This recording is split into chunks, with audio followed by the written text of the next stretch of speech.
Hey there. Hello. Hi. Welcome to the sixth installment. I had to remember in my head if it was the fifth or the sixth. Welcome to the sixth installment of my Johnny Cash discography journey. Today we're going to be taking a look at his sixth studio album, Ride This Train.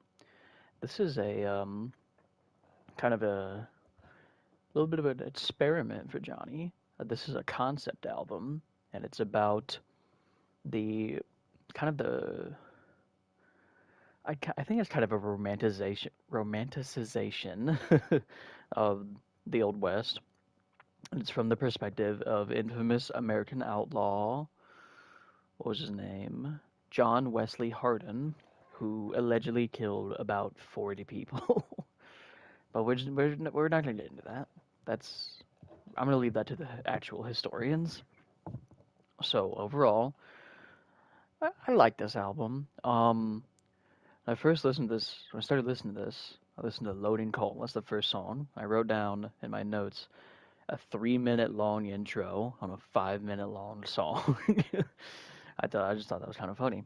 And then the next song, Slow Rider, starts up, and that song had an intro too. So I wrote down in my notes, does every song have an intro?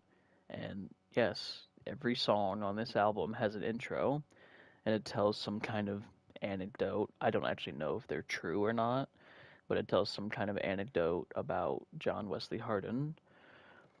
In my personal opinion, I think they kind of ran on too long. Most of them were over 2 minutes long. Like a lot of these songs were like 3 or 4 minutes long, and half of them would just be the intro.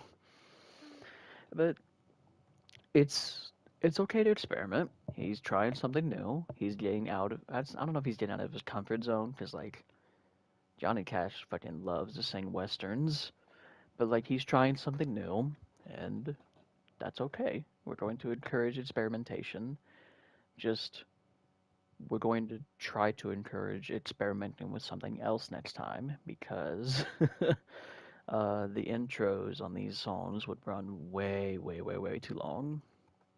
Uh, Not a lot of notable tracks on this one, in my opinion. The only ones that really stood out to me were Slow Rider and Going to Memphis. Going to Memphis being my personal favorite. That song sounds like it was being sung in a bar where everybody was absolutely wasted. I thought that was really funny.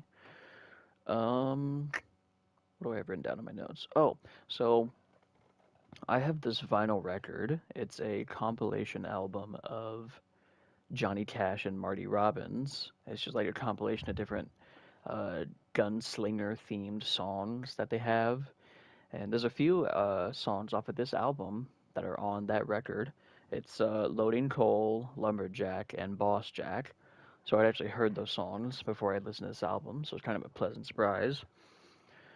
But Spotify, Spotify could not make up its mind if they wanted to do lyrics for the intros or not. I think it was like every other song or so. Like one song would have the intro and the lyrics, and then the next one wouldn't, and it just bothered me. Um, Going back to going to Memphis, I thought the beat being the sound of broken glass was very interesting. I just very interesting song overall. 'Cause I think it's kind of out of place on this album because it's like it's actually a good song. No, no, no, no. It's it's kind of unique. Oh, on when Papa played the dobro is like some weird ass old Western guitar from what I looked up, and the dobro on that song is played by Shot Jackson. Shot Jackson, who is like a famous old American guitarist, and he is the guy that introduced Willie Nelson to his trigger, his guitar. I just thought that was a cool little anecdote. I was looking shit up while listening to this album. I just came across that little factoid, and I thought that was really neat. But yeah, overall, not bad. I have heard better so far, but uh, we still have, fuck, what, 61 albums to go. We're gonna be doing this for a while. We'll probably hear better. We'll probably hear worse. We will see. This probably won't be the last concept album either. I just hope that next time he does another one of these, that the intros don't go on for so long because they really drag on. That was the thing that was dragging this album down for me, was just how long those intros would go on for. I keep hammering that home, but like, I think it's a valid point to make. So yeah, thank you for watching. Make sure you don't mix chemicals because you might accidentally create a chemical reaction that will kill you. Make sure you don't drink the chemicals either. I know they look pretty thirst quenching, especially on like a hot summer day, but I promise, just drink some water. Just don't drink no Aquafina. If I catch you drinking Aquafina, we don't have a problem, okay? I can't support that behavior. Don't be drinking no Aquafina. So, yeah. Good night.